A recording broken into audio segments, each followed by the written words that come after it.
Hari ini saya akan memberikan sebuah kasus penelitian serta nanti akan kita diskusikan bagaimana teknik analisis data yang digunakan untuk penelitian tersebut. Jadi contoh penelitian ini adalah bertujuan untuk mencari perbedaan perilaku membeli produk. Produknya adalah tas tangan wanita. Subjek penelitian ini adalah 30 orang wanita bekerja. Treatment atau perlakuan yang kita berikan kepada 30 wanita tersebut adalah dengan memberikan warna tas yang berbeda. Ada dua warna yang kita gunakan dalam penelitian ini, yaitu warna hitam dan warna merah. Lalu perilaku membeli produk diukur dengan menggunakan skala. Apabila subjek memutuskan untuk membeli produk diberi skor 1, lalu apabila tidak akan diberi angka 0. Pertanyaannya, bagaimana desain penelitian dari contoh kasus penelitian di atas, serta teknik analisis data apa yang digunakan. Lalu berikutnya, selain warna hitam dan merah, lalu peneliti tersebut menambahkan satu warna tas lagi, yaitu warna biru. Jika ada penambahan warna tas, apakah ada perubahan dalam desain penelitian dan teknik analisis data yang akan digunakan. Dan yang terakhir, apabila peneliti tersebut memvariasikan harga tas, maka apakah desain penelitiannya akan berubah, dan jika ya, teknik analisis data apa yang akan digunakan.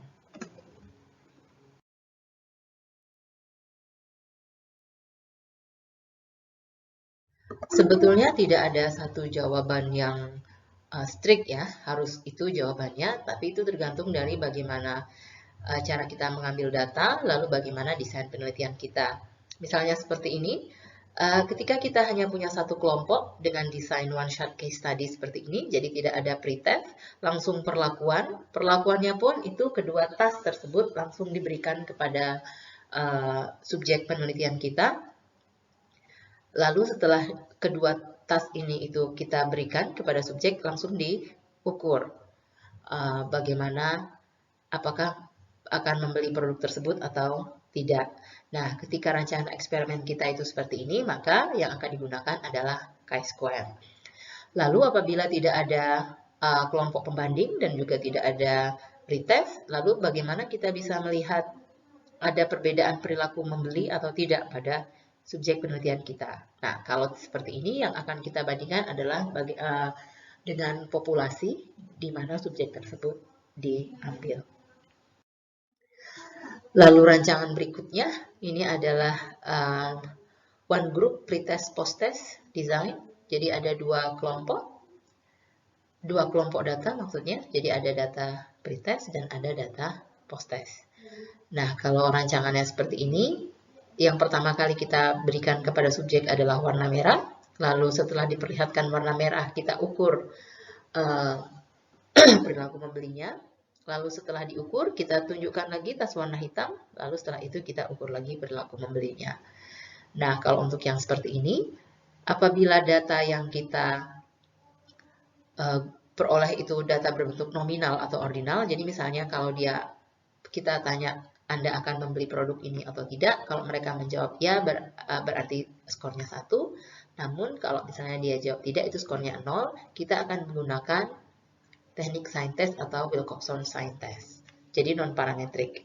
Nah, lalu apabila perilaku membeli produk itu kita ukur dengan menggunakan beberapa item atau pernyataan, misalnya apakah dia mencari-cari informasi. Kalau dia mencari informasi berarti kita kasih angka 1. Apakah dia melihat-lihat atau membanding-bandingkan kedua tas tersebut, apakah dia memberikan effort yang lebih untuk mencari tahu kelebihan dan kekurangan, misalnya seperti itu datanya berupa data yang interval, maka kita akan menggunakan correlated sample t-test. Kenapa t-test? Karena hanya ada dua kelompok data, ya. Nah, kalau seperti ini, kita mempunyai dua kelompok. Kelompok yang pertama hanya mendapatkan warna merah, dan kelompok yang kedua hanya mendapatkan warna hitam. Jadi, ini disebut data yang independen. Oleh sebab itu, kita akan menggunakan teknik independent sample t-test. Namun jika datanya itu data yang ordinal, kita akan menggunakan teknik Mann-Whitney. Jadi yang dibandingkan adalah post-test kelompok 1 dan post-test kelompok 2.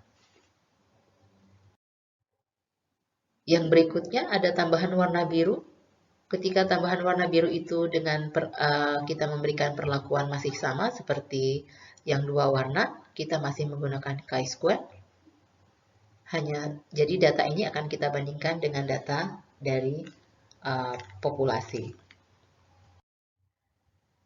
Berikutnya, ini adalah rancangan repeated measured karena sudah lebih dari 2 kelompok. Jadi ini kita beri warna merah, kita ukur, kita beri warna hitam, kita ukur, kita beri warna biru, lalu kita ukur.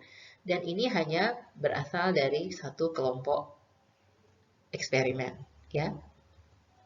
Kalau seperti ini, kita akan menggunakan analisis variansi karena kita sudah tidak bisa digunakan untuk kelompok yang lebih dari 2 kelompok. Untuk parametrik kita menggunakan ANAVA repeated measured. Untuk data yang non-parametrik kita akan menggunakan Friedman. Untuk seperti ini adalah rancangan yang independen, ya, atau between subject. Ada 3 kelompok. Kelompok pertama mendapat warna merah saja, yang kedua hitam saja, yang ketiga biru saja. Tapi karena perbedaan perilaku membeli tersebut hanya berdasarkan adanya perbedaan warna tas, maka kita akan menggunakan analisis variansi satu jalur.